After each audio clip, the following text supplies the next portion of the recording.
So originally I had an idea to do a video about the programs and apps that I use in my day-to-day photography workflow. However, I get a lot of questions about my workflow and very specific ones, so I thought I would just make a video talking about everything. So this video is mostly going to be about the post-production side of things, but I will touch on a little bit of pre-production stuff as well. As you guys know, I also shoot videos, so this is kind of going to be like a two-part series. This will be part one, focusing on photography. I'll do another part later where I talk all about the video process, because otherwise this video will be really long. I actually put a poll on my YouTube asking you guys whether you wanted to make it one video or split it up, and most people voted to split it up. This is also just how I do things. There's no right or wrong way. While it's nice to see how other people work, get an insight into their workflow, you can definitely take some things away, but just do what's right for you, I guess is what I'm trying to say. All right, so now all that's out of the way, let's talk a little bit about pre-production. So before I actually do a shoot, I kind of have to have an idea for that shoot first. So first things for me is always getting inspired, whether it's looking through the posts that I've saved in my Instagram, going on Pinterest, or other places around the internet like Pexels. I found a lot of inspiration there as well. It's not really something that I have to consciously do. It's something that's kind of always happening in the background, but when I have like a spark of inspiration, I always make sure I write it down. I always use a tool called Milanote to kind of get all of those ideas into one place. And Milanote have sponsored the channel before, but they're just a company and a tool that I really like using. They also have a Chrome extension, so no matter what web page I'm on, I can find the little Milanote button, and that'll pretty much automatically drag those photos into a board for me to collect. So when I have an idea for a shoot, when I've got a location in mind, some inspiration photos, I'll generally create a new board, and then I'll put all of those photos into that board, usually with the name of the model and like the date, or at least the month that I'm going to shoot.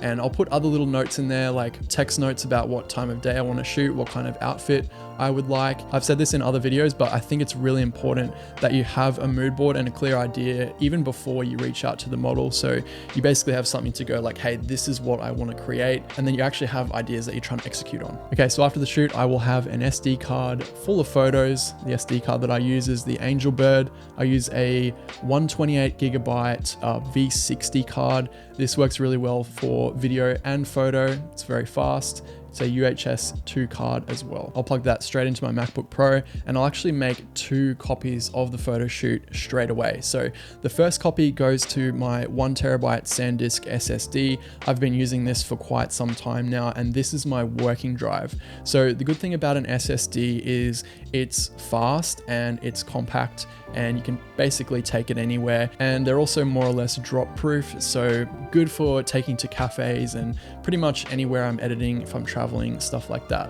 The second copy that I make will be to a mechanical hard drive. Now these hard drives, they very rarely leave my house. The upside of these drives is that they're very inexpensive. However, if you drop a hard drive like this, it is going to break. They're not as portable, although they're getting much smaller now. The SSD is just a better option for working from. So one serves as a working drive and the other as a backup. I try to have 1 mechanical drive per year for all my work. So it's usually like a 2 or 4 terabyte drive, depending on how many shoots I do. All right, now it's time to jump into the laptop and go through all of the post-production. All right, so here we are inside the computer. We've backed up our project now. The first thing that I'm gonna do is open an app called Narrative Select. Now, I use this app on a weekly basis, and it is part of every single shoot workflow. If you've been watching my channel for a while, you probably would have seen it before. They have sponsored the channel. They aren't sponsoring this video. I just really love their software. And actually, if you guys use the link below and sign up, it does help to support my channel as well. It's actually free to use as well. And I know a bunch of you guys have signed up so far just because it is such an awesome tool and it's free. So why not? But essentially what it does is it helps you cull your photo shoot. So I'm sure you know what it's like when you come back from a photo shoot and you've got like 1,500 photos. And obviously you don't want to give your model or your client all those photos. You just want to give them the very best of the best. So this tool helps you quickly and efficiently get there. So I've got a folder here with the name of the model or the project name and the date that it was shot. So I always organize my files like that. I like to have the dates on the folders themselves so I know what shoot that is. And all I'm gonna do is just drag this entire folder into select, and it's gonna ask me for a project name. And I wanna show you guys in real time just how quick this is. So as soon as we hit next, it's actually gonna ask us what type of shoot this is. So it is a portrait shoot, and then you guys will see how quick that is to import these photos. All right, so just a really quick crash course in narrative select. So up here we have the filters. So if you open this up, you can see that we have a filter by focus option. So each photo is going to be given a rating out of 10 as to how in focus that image is. So a 1 is going to be very out of focus, and a 10 is going to be ultra sharp. Now, just by looking at these ratings, you can kind of see how I did in terms of my focus, but let's just say that I wanted to limit the gallery to only show the images that are a focus level of 8 and above. I would just click this, and now only those photos are selected. The cool thing is the software actually knows when your model, your subject has their eyes closed or is like mid blink or something like that, and it can identify those photos. They will give you these warnings. So there's a moderate warning and a strong warning. Sometimes I like photos where the model's eyes are closed, so I won't pay a lot of attention to these warnings, but they're nice to have there for sure. So obviously the cool thing about this is like right out of the gate, you can pretty much exclude a whole bunch of photos that are just not in focus. You don't even have to look at them. Another feature that I really like when I'm sorting through the photos is this like close-up face mode here. So if you pull out this panel, now when you flick through your photos, it'll actually give you a close-up of that person's face. If there's more than one person in the photo as well, it'll show up multiple faces. So it's really good for things like weddings where you need to take a group photo and you need a shot where everybody's looking at the camera and nobody's blinking. You can just go through and select the right photos. It's super easy. I use the star function when I'm going through the photos. So I'll just press the 1 key on every photo that I want to keep and just skip over all the others. All right, so I've actually done this ahead of time, but once I've gone through and selected all the photos in the catalog, you just come over to this button in the top right-hand corner called Ship. Click that one, and then here's where we select where we want to ship it to. So I'm going to choose Lightroom Classic. If you use another editing software, you can select that here. And then I'm going to create a new catalog. As I do for each and every shoot, I always create a new catalog.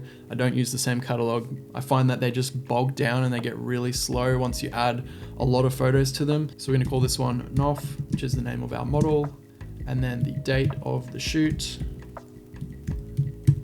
and then choose the catalog location. I will always just save this in that same folder where all the images are and just keep it together. And then here's where we choose the photos that we actually want to import. So I chose 1 star for all the photos that I want to import. So I'm gonna include images with a 1-star rating. And then we're going to press ship. And you'll notice that I didn't even have to do anything, and it's opening Lightroom for me. And then we have a window automatically all done with all of our selects. So what we can do now is just hit import, and that'll start importing all the photos into our Lightroom catalog.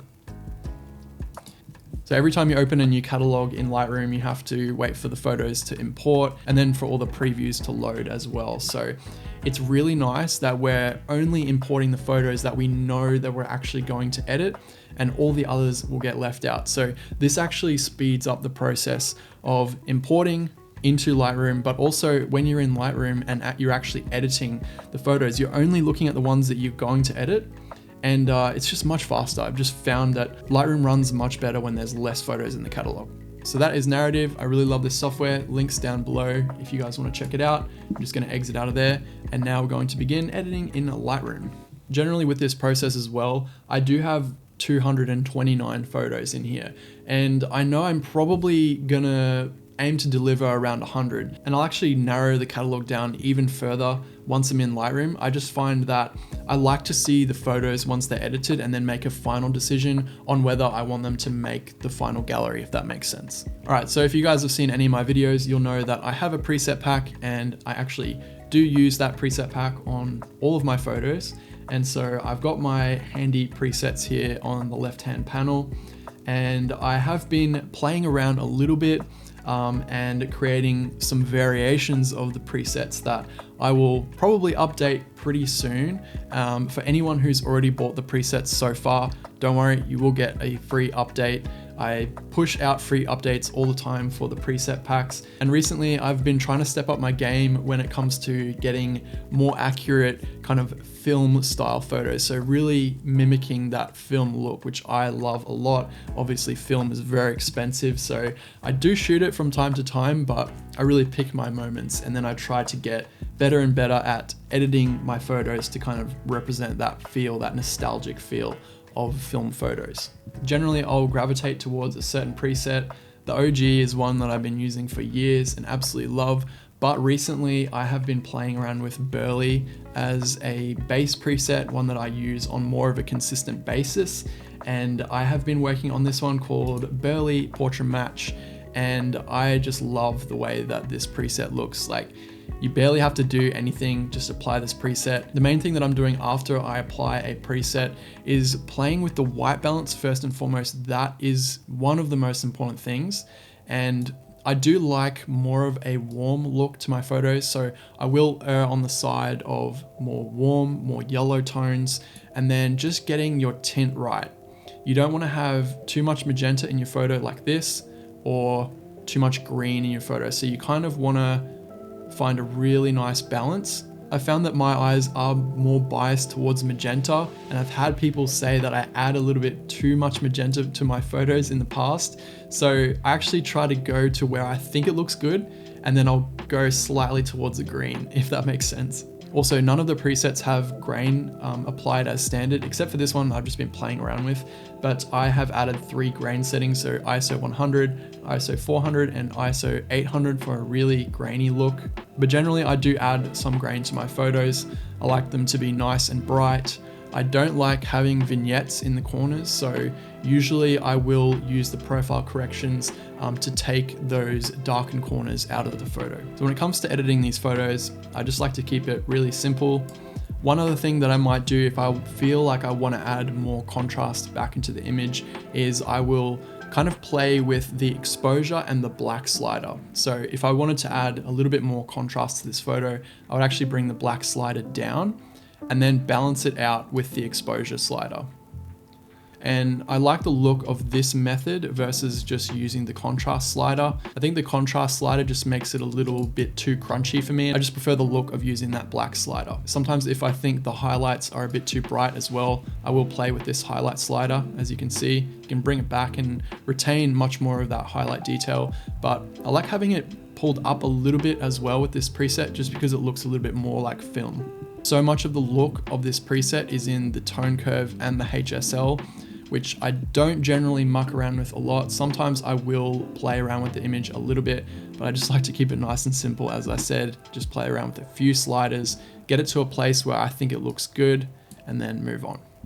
Now, when it comes to retouching these photos, I'm generally pretty selective about when I retouch a photo. So if the subject is quite small in the image, they're further away, a lot of the times I actually won't do a lot of retouching. I like to keep it nice and natural.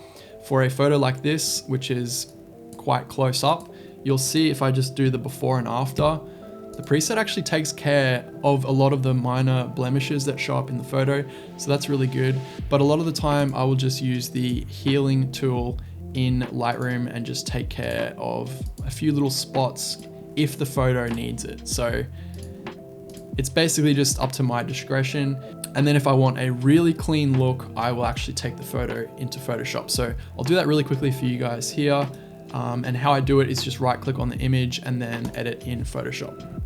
So once we're in Photoshop, the main tool that I use is the patch tool. So over here on the left-hand toolbar, this patch tool, and essentially how you use it is you will just draw a little circle around the area that you want to clean up, click and drag to an area that you want to sample from.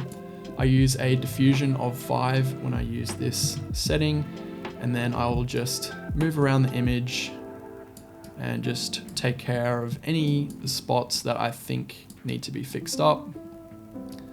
Of course, you can go crazy with this, but this image doesn't really need a lot of work at all. It's already to a point where I think it looks great. There's so many ways to use Photoshop. It is an insane tool, and there's so many really high-end, well-done retouching tutorials out there as well. So I'm definitely not an expert on Photoshop, so I will leave that to the pros. Once we're done in Photoshop, all we have to do is literally just exit out of the program and then just hit the save button. And then that should take us back to Lightroom in just a sec after it's done making the TIFF file. Then we actually have two versions of that same file within Lightroom. So we've got the one that just came from Photoshop with our adjustments, and then the original that we started with before we went to Photoshop. If I only want to show these processed images, the ones that have been through Photoshop, what I can do is come down to this filter, hit 1 star. Now that's only going to show the photos with a 1-star rating.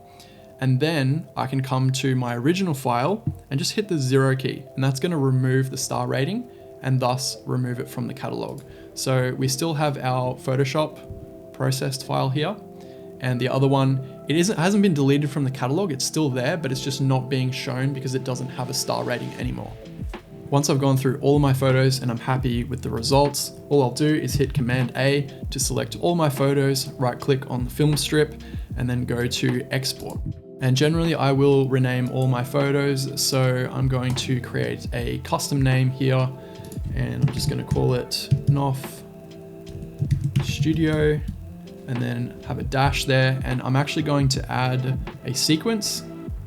So that is going to add a number after each photo. So it'll essentially count up. If there's 229 photos in the catalog, then the first one will be NOF Studio 1 and the last one will be NOF Studio 229. This makes the files searchable as well, so you can quickly do a finder search.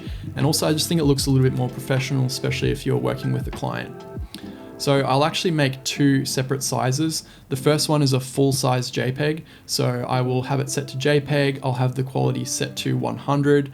I won't resize the image, and then I will select sharpen for screen, and then I will hit export, and Lightroom should do its thing.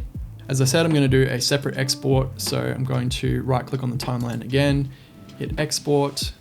I'm going to edit the name, and I'm going to just come in after my file name and just add the letter S and hit done. And this is because these photos are actually going to be smaller versions of the original. So I'm going to limit my JPEG quality to 90. And then I'm going to resize for a size of 1200 pixels on the long side, again sharpening for screen. And I'm actually going to come back up to the top and put these in a subfolder. I'm just going to call this folder small JPEG, and then hit export again. And that's going to add all those files to the queue. So I have a full res photo that I can use to make other sizes in the future. And then I also have my small JPEGs. It's great for online previews. It's nice and fast to upload those files. And if anyone wants a full res JPEG, I have them there already. I just have to upload them. Once those photos are exported, I will upload the entire folder to my Dropbox. I have some kind of premium Dropbox account. I'm not sure exactly what the tier or limit of that account is, but it's essentially just a backup of all my photos, and it's a great way to keep all of your photos on hand. I've got the Dropbox app on my phone, so anytime I'm out and about and I need to send some photos off, maybe I need to show somebody an example of my work, I've got my Dropbox there and I can just pull up the photos. So that's super handy to have. Those small JPEGs are also great for showing on your website. So here's an example of a photo shoot recently that I did with Charles that I've uploaded to my website gallery here. And for my website, I use Squarespace. I've absolutely loved using Squarespace over the last couple of years. If you guys want to check out Squarespace as well, there is an affiliate link down below. That link also helps to support the channel. So if you are looking for a website, it's a great way to support the channel. Squarespace is just like really easy to use. I was using WordPress before and it's nice. There's lots of customizability, but it's just very complicated. It's changing all the time. I love that Squarespace, they just really seem to focus on their UI, and the website templates are just beautiful. Like this lightbox here, I love this feature, just being able to lay out the pages exactly how you want them to look.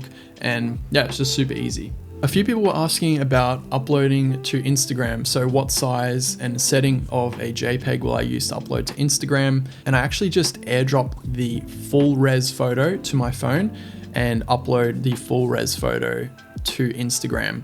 And I honestly haven't had any issues with that in the past. If you guys think that my photos look good on Instagram, then you can try out that method as well. In the past, I have played around with making different sized photos, but I just found that it hasn't really made much of a difference. The photos seem to look fine on the Instagram feed. All right, so that pretty much wraps it up for my photography workflow. As I mentioned, there will be a part 2 for all the video stuff. All the links to everything that I mentioned in this video, including the preset pack, are linked down there in the description as well. So don't forget to check those out. And if you made it this far in the video, I really appreciate you guys for sticking around, and I'll see you in the next video.